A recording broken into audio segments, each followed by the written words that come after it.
This program is sponsored by Sound Shore Liquor Pantry, located at 800 East Boston Post Road, Mamaroneck, New York.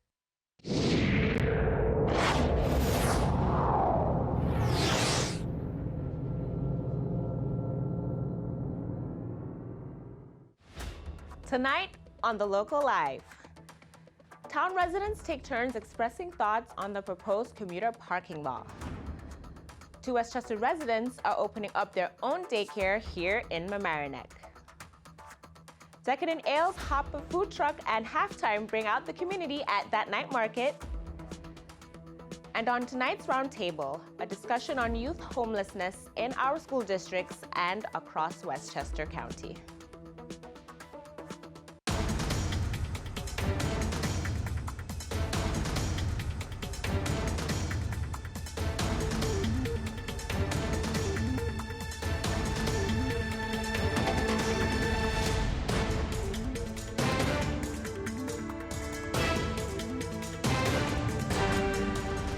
Good evening, it's Thursday, August 22nd.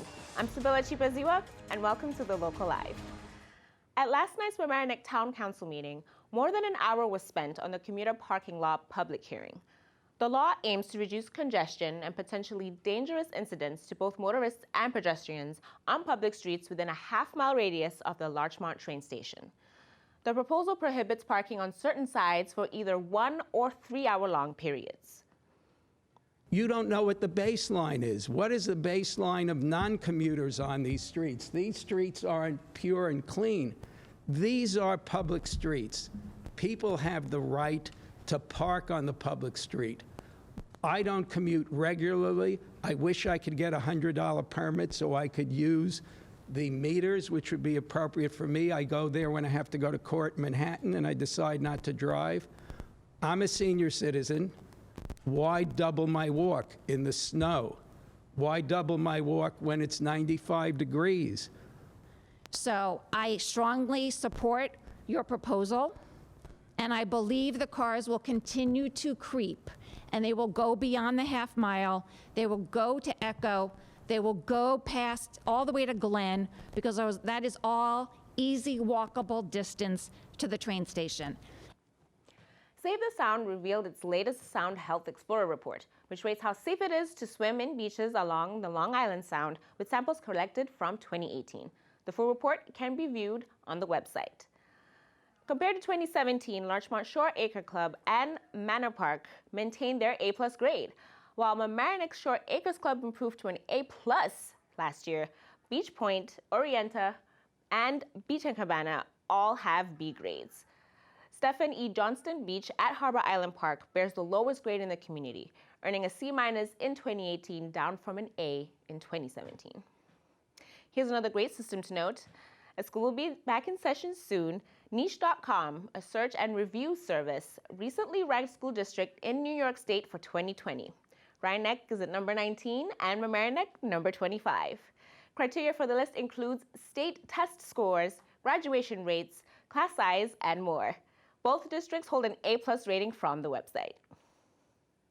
Monday's afternoon thunderstorm was quite a sight, with strong winds, lightning, and bringing flash floods to the community.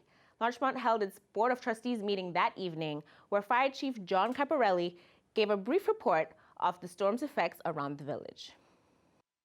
About an hour or two ago, during the storm, we had one house struck by lightning, one flooded Flint Park with people stranded, one tree struck by lightning, pretty precarious, almost ready to fall.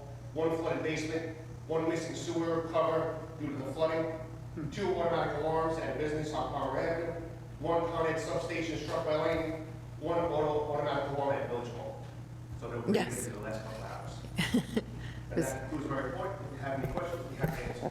It was very busy. I have a question about the flooding at Flint Park. Yes. So how extensive was it, and where were people trapped? Well, not trapped. I mean, they were stranded on the other side of the water, couldn't get out. Mm-hmm. And the flooding was from the playground at Flint Park through, around the playhouse, over the road, across the ball field, into the Homics area. Okay. So people couldn't get to Homics from Flint. Right. comics to Flint. They couldn't get out from beyond the water, like towards the tennis courts. Right. That's where they were. So it came up that fast that, On tonight's roundtable, Maura Collin will lead a discussion on youth homelessness in the community with the Westchester Children's Association and West Hab.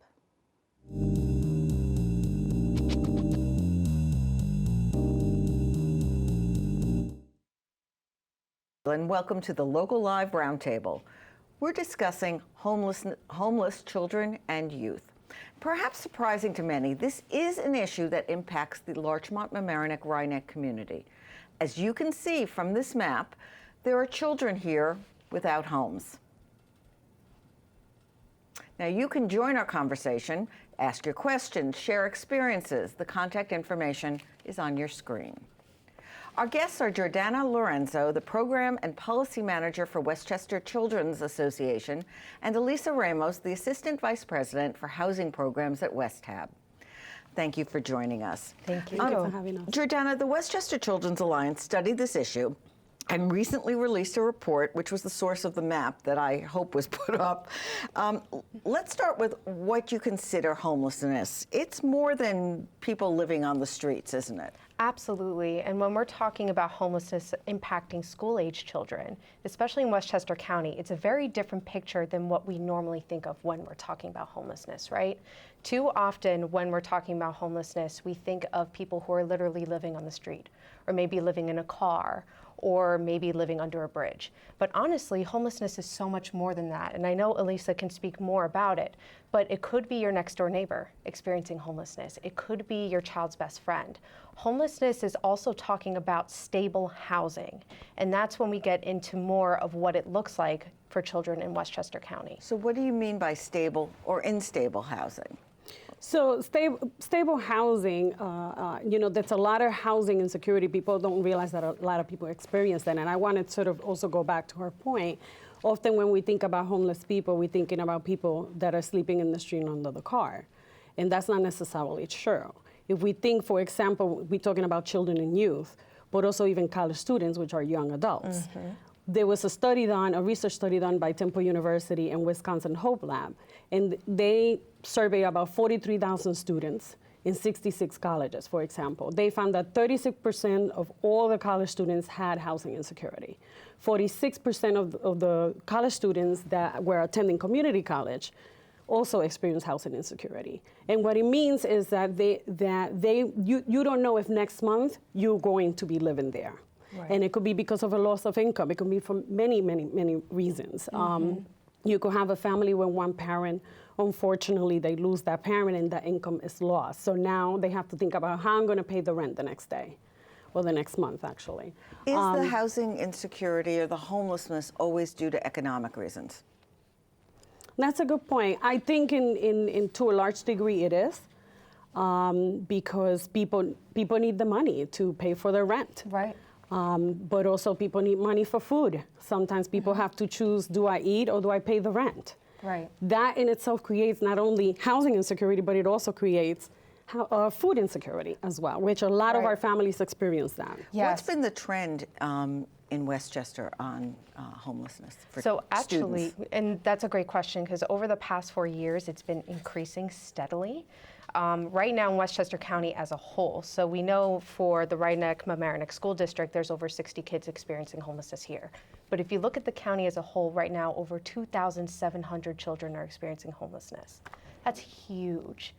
And if we're looking at it from that bigger picture of not only unsheltered, but sheltered situations, as Elisa was saying, it's an economic issue, but we're also talking about affordable housing.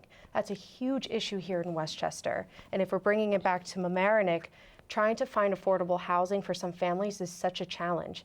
And we're talking about overcrowded homes. We're talking about families who are bouncing from home to home because they can't find a permanent house themselves. So is there a demographic component, white, black, Hispanic, or citizenship versus an immigration status, or LGBTQ?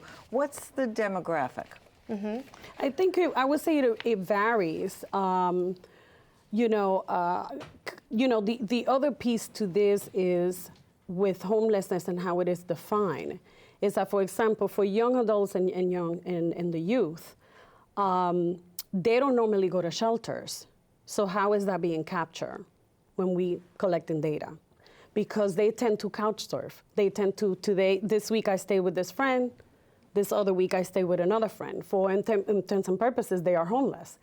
But, and I know you're gonna go, Jordana will go into this, you have the HUD definition, the educational system definition, which is very different.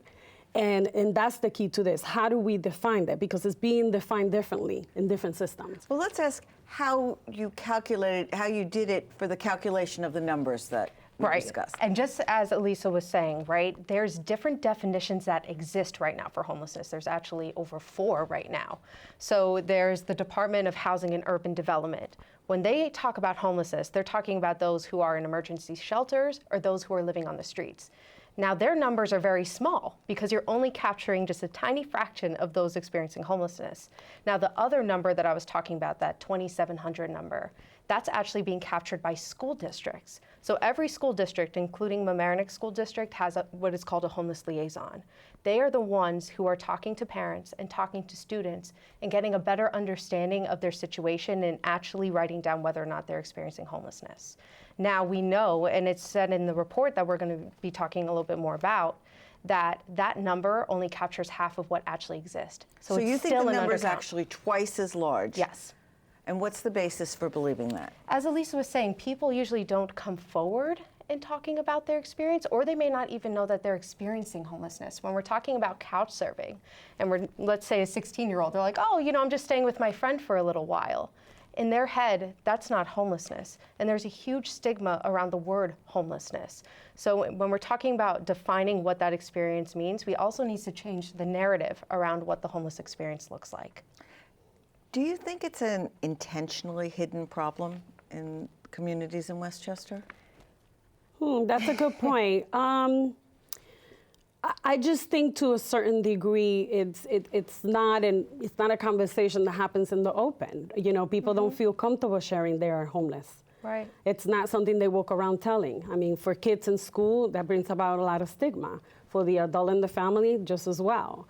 But, you know, at the end of the day, they need to be counted, because going back, we talk about couch surfing for the young people, but we have families that have to double up. Perfect example of that at times, you know, when we think about homelessness. There was a youth that was interviewed for this report that was in one of our programs, because we ended up providing housing for this particular young man. And his homeless situation was as a result of the death of his grandmother, and the family had to split. Each individual had to go and live with somebody else. But again, he was couch surfing with friends. For intents and purposes, he was homeless. We were able to connect him to services, obviously, and he was referred to us for our program, and he was able to obtain an apartment and all of that, and it's been a successful story. So, you know, to a certain degree, I think that we need to think about in the context of how stigmatizing that can be, and how do we create more of an openness about the discussion so that people feel more comfortable sharing. Okay, well, we're going to take a quick break. Sure. We'll be back and continue this discussion, so stay with us. I went through years of guilt, thinking that I must have done something to deserve that. I knew if I told someone, they would say it's my fault. I thought I was going to die without ever having spoken about the abuse that happened to me. When you've been sexually abused as a child, it can take years or even decades to process what happened. That's why we changed the law and passed the Child Victims Act. The Child Victims Act means that survivors have more time to bring our abusers and the institutions that may have protected them to justice in the courts. I was in my 40s before I could even tell someone what happened, let alone think about going to the police or to a lawyer. When I finally did, it was too late because of New York's strict statute of limitations.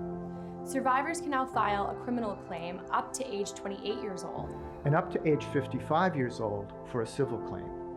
And starting on August 14th, for only 1 year, survivors who were previously told that we were too old or that it was too late to file a civil lawsuit will now be able to do exactly that.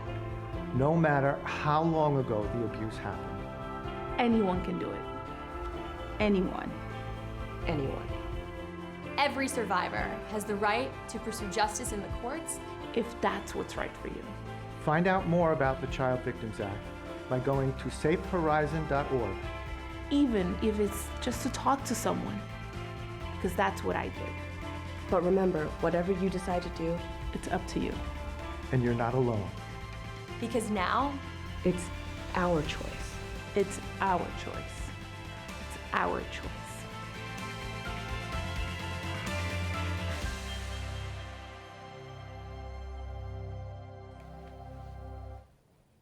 Welcome back. We're discussing homeless youth, particularly in the Larchmont, Mamaroneck, Rhinebeck area. Of course, you can join our conversation, send in your questions, phone in, give a comment. We'd love to hear from you.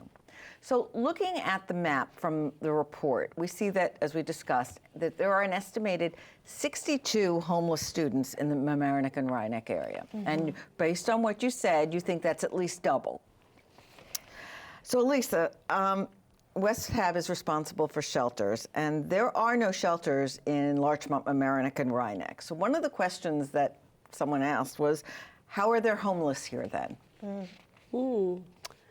Okay. I mean, you have a lot of areas where shelters don't exist, but there will be a shelter that will cover a particular area. So for example, in Westchester, the homeless families, particularly, I refer to the Coachman in White Plains, the Coachman Family Center. Or if you're in Mount Vernon, you could go to the Vernon Plaza, which are two of the shelters that West Hab manages. So, but also, if for the people that are homeless here, for all we know, they're in transitional housing, which is another piece to this. And that's different than a shelter. And that is a little bit different because, for example, as I mentioned, the Coachman Family Center and Vernon Plaza are emergency shelters. But for example, we have emergency housing apartments, which means that a lot of families transition from the emergency shelter into transition housing, which typically apartments that are scattered site in the community. So you could very well be living next to a person that is still considered homeless because for all intents and purposes, that's not their permanent home. Right. So there's that transition that happens for a lot of families that we work with. And then ultimately we work with them to achieve, moving into permanent housing, which becomes a home, home of their own or their apartment. So we cannot assume that because there's not a shelter here, particularly in this area, that there are no homeless. And I want to add to what she was saying about permanent housing, right? And I think it's discussed a lot in our report. If you don't have a permanent address, that is considered homeless, right? It's not a permanent place. It's not stable housing. So that's what we try to say. For children and youth, they deserve stable and adequate living situations. So when they're in flux, really they are experiencing a layer of homelessness. And homelessness is not a one-size-fits-all. It looks very different. There are very different interpretations of what that looks like. So if you don't have an address and you want to go to school, because this is based on students, and in order to register with a school district, you need to have a residence in the district or you're not entitled to school in that district. How are you district eligible if you don't have a home in the district? That's a great question. So what's interesting about Westchester County, and we know we have over 40 municipalities, over 40 school districts. From my understanding and based on what we gathered from our initial investigation, if a student had an address upon registration, and let's say a week later they're homeless, and they're living in a different district. By law, they can still attend their original district upon registration. And the county will accommodate, or the original school district will accommodate for transportation of that student from one district to another. So really you can put down any address. If you are already in that district, that entitles you to stay in the district if you are experiencing homelessness. Okay. We actually have a question, I think from a caller. Caller, are you there? Yes. Go ahead, please. Yes, I am. First, I want to thank you for shining some light on this topic. I used to be a teacher. I'm a retired teacher. And if I had a homeless youth in my classroom, would I be told about that? Or are the privacy laws such that that information would not be shared with me? Thank you, caller. That's a great question. And from my understanding, yes, that would be shared. But again, I think the real issue is a lot of students either don't come forward or it's not being captured. So the school district would have awareness that a child is experiencing homelessness if the homeless liaison of that school district is capturing that student. But that's different than a teacher knowing. Right. And But they would be notified, yes. They would be notified. Correct. So I was going to ask the impact on the teacher, but let's go to what is the impact on a student who doesn't have a home? Oh, well, there's a lot of long-term implications related to that. And one statistic always sticks out in my head for me. If a student is experiencing homelessness, they are 87% more likely to drop out. That in itself, just think, you drop out of school, the likelihood of getting a job, and all of the things that come along with that into adulthood. And that's just one piece, and that's just talking about school. The mental health implications, the physical health implications, and I'm sure Elisa can speak a little bit more about, what is happening in Absolutely. her programs. There's impact, health, mental health, there's emotional impact. And you correct in what you mentioned in terms of the percentage that would drop out. Sometimes it leads to kids getting left back, so they fall behind. Behavior issues, Behavioral perhaps? issues, absolutely. There's a lot of anxiety and stress that is caused by being homeless and having, housing insecurity. So there's a lot of components to that. And going back, I just want to kind of chime in on the previous question you asked about how children will get to school. For example, in the shelters that we have, every morning there are buses parked in the front, and they go in different directions of the county because they're going to take that child to the school district that they lived came in from. before. And part of the reason, and it's really important to do that, because part of the reason that is done is because we know that the shelter situation is not where they're going to remain. So the hope is that if they go back into their community, at least their schooling is not disruptive. Okay. They don't end up 4 months in one school and 3 months in another. Okay. We're going to take another quick Sure. break. Stay with us. We'll be right back after these messages. LMC TV Media Center is the spot for your next party. Lights, camera, liftoff. The possibilities are endless. Space adventures, video gaming, whatever they imagine, LMC can achieve. Kids of all ages have fun making their own videos in our professional TV studio. LMC TV is the perfect spot for your creative kid to celebrate with friends and make a memory that will last forever in video. Party themes can range depending on their desire. Fun news shows, music videos, stop motion, overall silliness, our cameras can capture it all. Contact us to book a party today. What do you do for a living? I'm an engineer at IBM. I work within our Watson Internet of Things division, and I'm also an inventor. Wow, that's really cool. The fun part for me of inventing is just learning new technologies, creating ideas and problems. Welcome back. We're discussing homeless youth in the community. And we just got a viewer question emailed in. So what can someone do to help if they suspect someone they know may be dealing with homelessness? Okay. Either or both. I know. Sure. So I first want to talk about our website, westhub.org. You can go there to our website, and there's a lot of information there for people who may want to help someone who's experiencing homelessness. They can also call us. Our number is 914-345-2800. And we could get a lot of different information because West Hub runs many different programs that a family can definitely benefit. Not just homelessness, but we look at this as with a holistic approach. So, it's not just tackling the homelessness, but if a parent or, the adult in the family needs to be connected to a job training, resume writing, employment services, we have that at West Hub. If they don't know where their kid is going to go after school, in our shelters, we have after-school programs and activities for the children. Are there people in shelters who have jobs? Absolutely. That's actually, I'm glad you mentioned that. Yes. Because a lot of people think that, the people in the shelter, they may just be sitting in the shelter, but in all actuality, a lot of the people that are in our shelters go to work, whether it's part-time work or full-time work, or they could be in between jobs, but a lot of people go to work.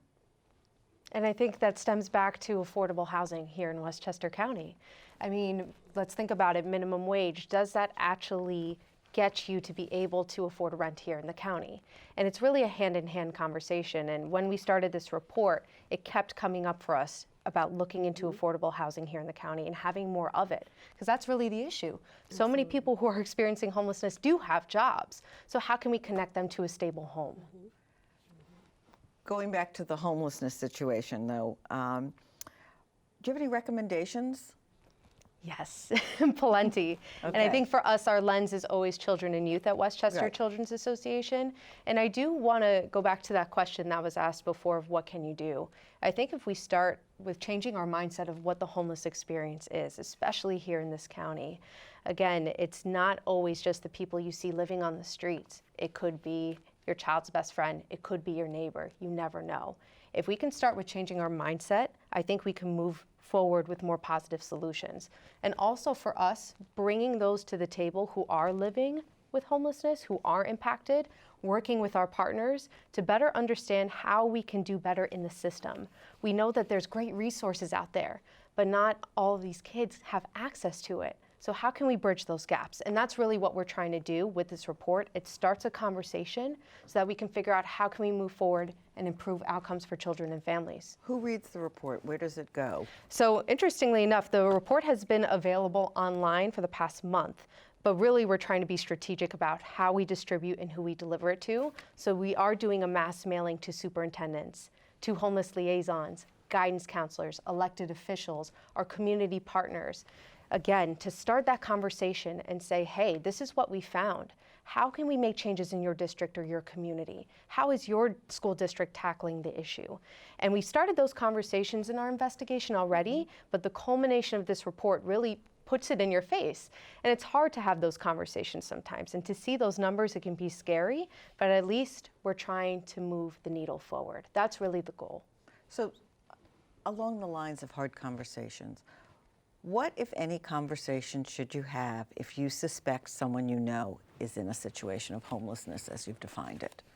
I think it's important, and the good thing about this report, it shines the light on an issue that, like you said, people have their own perception of what it should look like, right? So part of it, it's also getting rid of that stigma so that people feel more comfortable sharing with their next door neighbor who they have a relationship with, but they don't feel comfortable talking about it because they don't want to be stigmatized. Right. And just to add to what you said, there are resources, there's just not enough of it. We all know there's not enough resources. West Hub happens to be, we developed and we manage affordable housing. There's not enough of it. Our waiting list for affordable housing sometimes goes up to a year or more. So we know that there is not enough of it. And that's something that if people can support funding for more affordable housing, that will make a difference. Absolutely. I just got a question. To what extent, if any, does immigration play a role? In other words, do the homeless kids tend to be newly in the United States or children of undocumented parents? Is that a higher percentage? And that's a good question. And in this report, that's not covered yet. Again, when we approached this report, we looked at it from a very macro level to try to get an idea of the landscape broadly. But that is definitely something I'm sure that we're going to look into along the way. And again, this is just the start of it.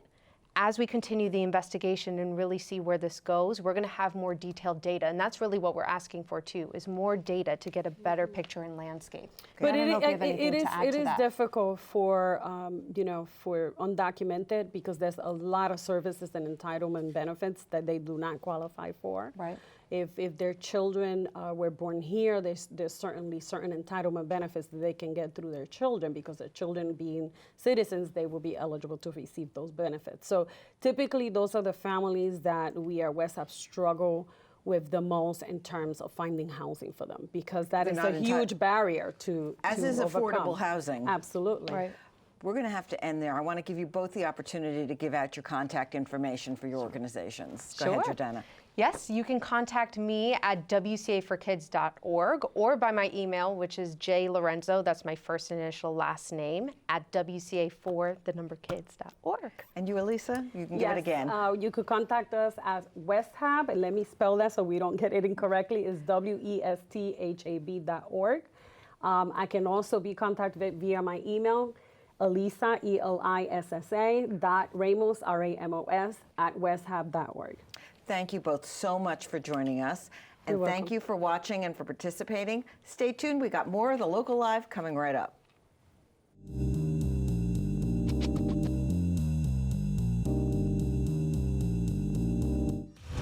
Found a bullet in the woman's body.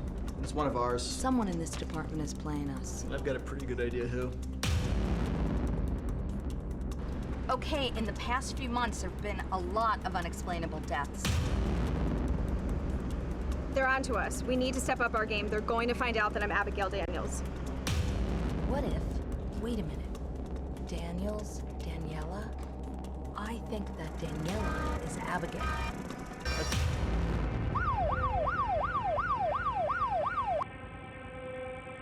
What are you doing here? I got the call also. It wouldn't be because you killed him.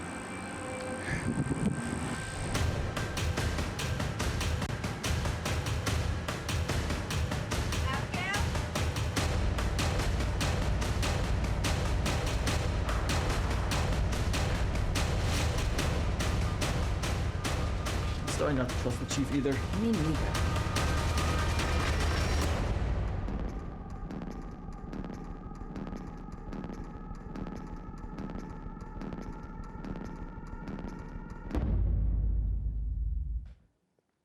If you missed out on that night market last Friday, here are the highlights of the inaugural event that brought a sense of community with generous helpings of food, games, music, and beer.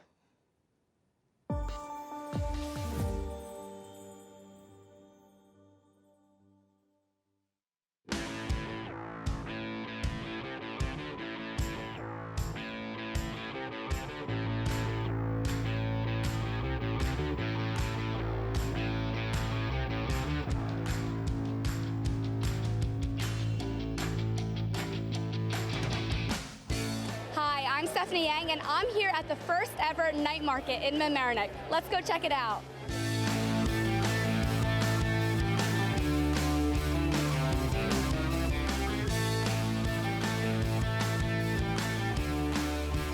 So how do you feel about being here as one of the vendors?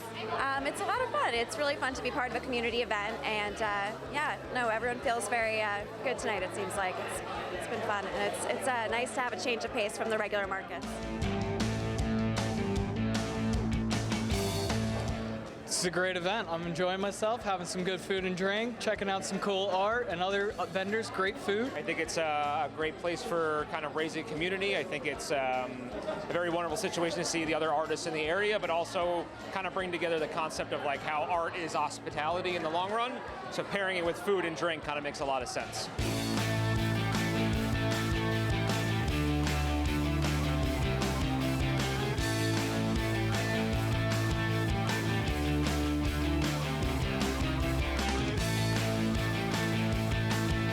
Chris approached me with the idea to do night market, and he's like, yeah, we need a flyer, and he's been a fan of my work for a while. We go way back. I think I ate at Hapa like day 2 that it was really even open. And I've been eating at his food truck ever since, and yeah, he had called me and was just kind of like, oh, you know, we got to do something. I got this idea, and he sent me like this really kind of crude sort of like image of what he kind of wanted, and I was like, all right, this is really cool, and he explained the whole concept to me, and I just ran with it. He's like, I just really like the Lucky Cat. That's the main selling point that I want. So kind of took that, and we were thinking like night market, and obviously he's from the Philippines, and the whole Asian culture and things like that. And I was like, all right, so like, you know, we'll find some like Japanese, Korean, Chinese characters. We'll kind of start to tie the whole thing together nicely. And it was a really fun project to work on with him. Yeah, we had a good time.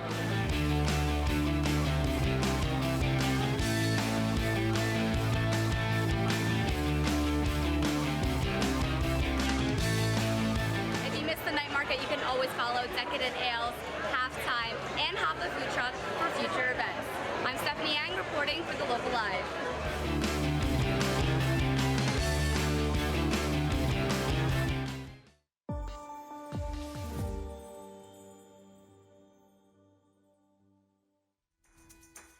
Do you have a great idea for a YouTube video or a short film, but don't know how to make it happen? LMC TV has what you need. Our equipment cage is stocked with professional quality cameras, tripods, lighting, sound, cabling, and more. Our 768 square foot studio features a full lighting grid, wraparound green screen, teleprompter, TriCaster, and high-definition cameras. To reserve equipment, contact us at reserve@lmctv.org.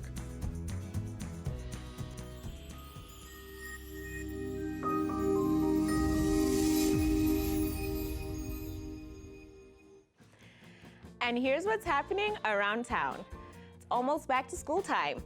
Playlat and Westchester County Executive George Latimer is inviting all teachers to bring their families for a day at fun at the amusement park on Sunday, August 25th.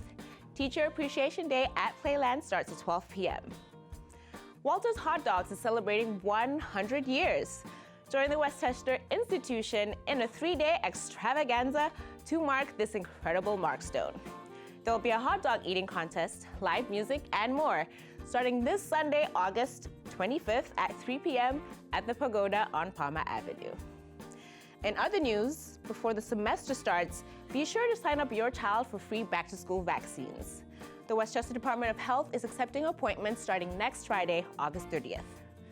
And Westchester County is partnering with Volunteer New York for the 9/11 Serve and Remember event. Sign up now to honor the memory of those lost through service and remembrance. By the way, there's a new podcast being produced right here at LMC TV. Sally B Explains Chemistry is where the teacher of teachers helps her peers discover new ways to explore chemistry with students. A nationally acclaimed chemistry teacher, Sally B Mitchell will be sharing her years of experience and knowledge on her new platform. You can visit the local podcast page on lmctv.org to listen to Sally B and other productions made at your community media center. LMC Cast.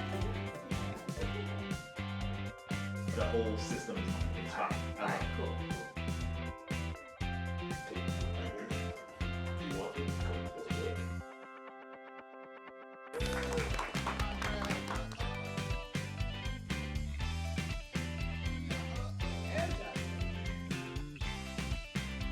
I definitely would recommend doing podcasts if you are someone that likes to get something off the chest, or you want to just talk about anything in the world that just might interest you. Podcast here at LMC TV is amazing. I hope you're listening out there.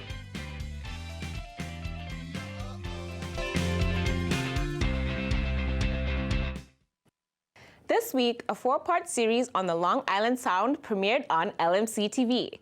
This collaboration brought LMC and the Marine Education Center together to show off the beauty of the water and whatever lives in it. Our assistant director, Dina Schumacher, produced the series and recently won an award from the Alliance for Community Media for her documentary last year, Voting in Westchester, Why Voting Matters. The center's naturalist, Kyle Troy, also won an award earlier this month from the National Marine Educators Association. Here's part 1. My name is Kyle Troy. I'm the naturalist at the Marine Education Center in Harbor Island. The Long Island Sound is more than just a nearby body of water. It's a thriving landscape for aquatic, avian, and marine and coastal plant life. There's a lot to talk about, and hopefully you're eager to learn about your neighbor, the Long Island Sound. Here's what you can look forward to seeing in this video series.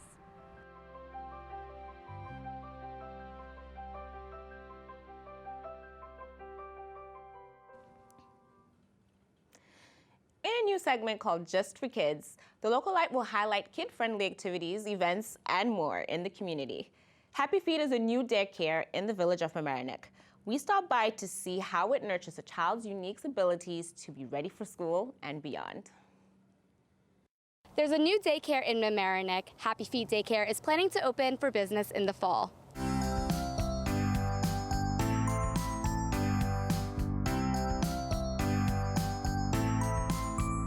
Hi, I'm here with Emmeline, who is the manager at Happy Feet Daycare. Can you tell us a little bit about why you started this daycare? Yes, so this is Seema's home. She's lived here in Mamaroneck for about 3 years. She and I have both worked in daycares prior to this.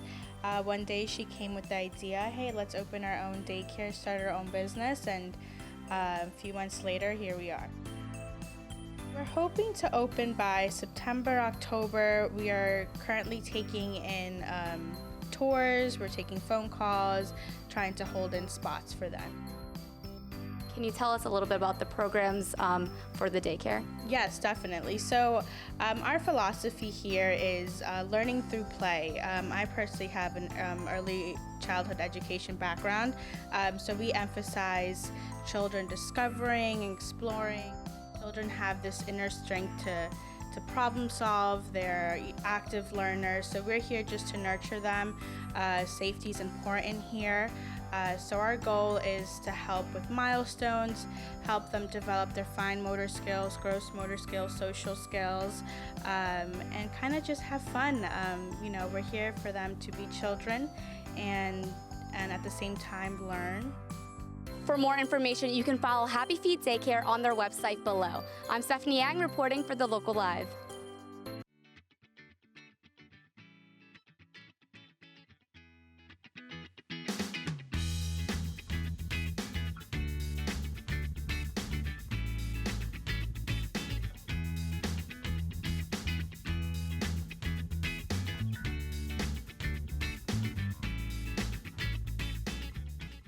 Do you have a news tip? Seen anything interesting around town? Is there breaking news in your community? Send your videos, comments, pictures, and tips to The Local Live, your news source of Larchmont and Mamaroneck. Remember, if you missed Thursday's live broadcast, you can catch replays of The Local Live twice a day on this channel and find story clips on our YouTube channel. Also, be sure to follow us on Facebook to stay up to date on things you may have missed. Thank you for watching The Local Live tonight. I'm Sibylla Chibuziwa. We'll see you next week, same time, same place. Have a good night.